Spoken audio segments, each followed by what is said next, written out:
Horas, salam reformanda Masiha Holongan. Kita milik Allah, taatilah Dia. Firman Tuhan pada pagi hari ini diambil dari Yeremia 13 ayat 1. Beginilah firman Tuhan kepadaku.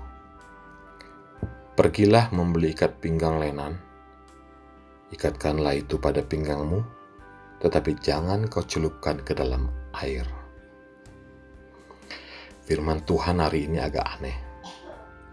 Setelah berkali-kali dibaca pun, perkataan Allah kepada Nabi Yeremia agak sulit untuk dimengerti.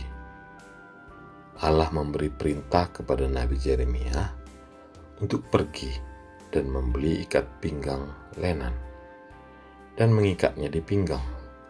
Tetapi Allah melarang untuk mencelupkannya ke dalam air. Allah selanjutnya memerintahkan Nabi Yeremia untuk pergi dan menyembunyikan tali lenan di celah batu.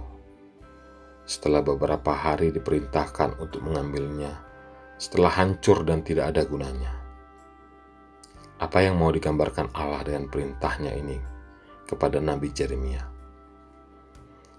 Allah menjelaskannya pada ayat 11 katanya, beginilah firman Tuhan, demikianlah aku akan menghapuskan kecongkak pongakan Yehuda dan Yerusalem.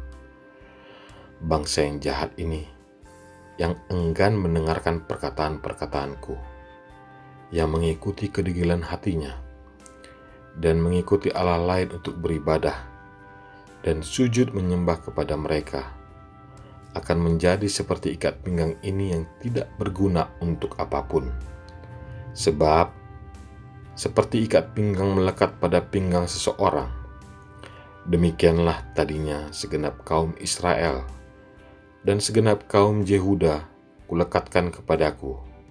Demikianlah firman Tuhan, supaya mereka itu menjadi umat, menjadi ternama, terpuji, dan terhormat bagiku. Tetapi mereka itu tidak mau mendengar.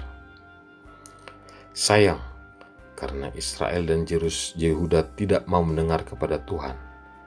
Israel yang tadinya menjadi kebanggaan Tuhan, akhirnya menjadi tiada berarti. Umat Allah di segala zaman mengalami seperti apa yang dialami oleh Israel dan Yehuda. Memang betapa seringnya kita mendengar atau tidak mengikuti Allah dan gagal hidup sebagai umat milik Allah. Kalau mau jujur, betapa seringnya kita menganggap hidup ini milik kita dan tidak mengutamakan Allah. Padahal kita adalah miliknya, bukan milik diri kita sendiri. Kita tidak lebih baik dari umat Israel, walaupun kadang kita merasa lebih baik dari orang lain. Dalam menghormati Allah, kita lebih sering menghormati diri kita sendiri lebih daripada menghormati Allah. Kita harus berusaha untuk menjadi seperti para murid yang bertindak bukan untuk kemuliaan mereka, tetapi agar Yesus menjadi lebih dikenal. Jika kita menyimpang jauh dari Allah, ada konsekuensinya. Sama seperti kita akan memarahi anak-anak kita ketika mereka tidak mendengar. Demikian juga Tuhan akan mengingatkan kita bahwa kita telah menyimpang dari jalannya. Sebelum Allah menghukum umat, Allah sudah memberikan peringatan terlebih dahulu. Dan itu sudah disampaikan berulang kali. Jika umat terus mengeraskan hati, maka Allah harus menjatuhkan hukuman untuk menegakkan keadilannya. Yang salah harus dihukum. Maka jangan mau terus-menerus hidup di dalam dosa. Jika kita mendengarkan peringatan Allah, jika kita tahu bahwa yang kita lakukan adalah salah, maka segeralah minta ampun dan bertobat. Mungkin kita merasa sulit untuk hidup sebagai milik Allah. Tetapi Tuhan akan merendahkan kita dan merusak kesombongan kita ketika kita mencoba untuk menjadi sombong dan menganggap kitalah yang memiliki hidup kita. seperti ikat pinggang lenan yang hancur. Kita harus ingat untuk lebih mengandalkan Tuhan, bukan diri kita sendiri. Pertanyaan untuk renungan hari ini.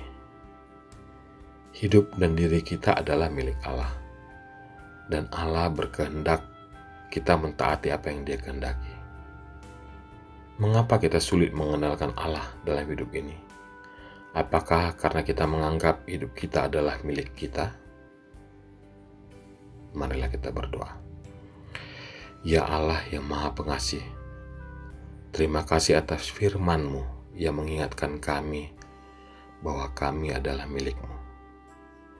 Tolonglah kami untuk lebih mengandalkan Engkau dalam hidup ini.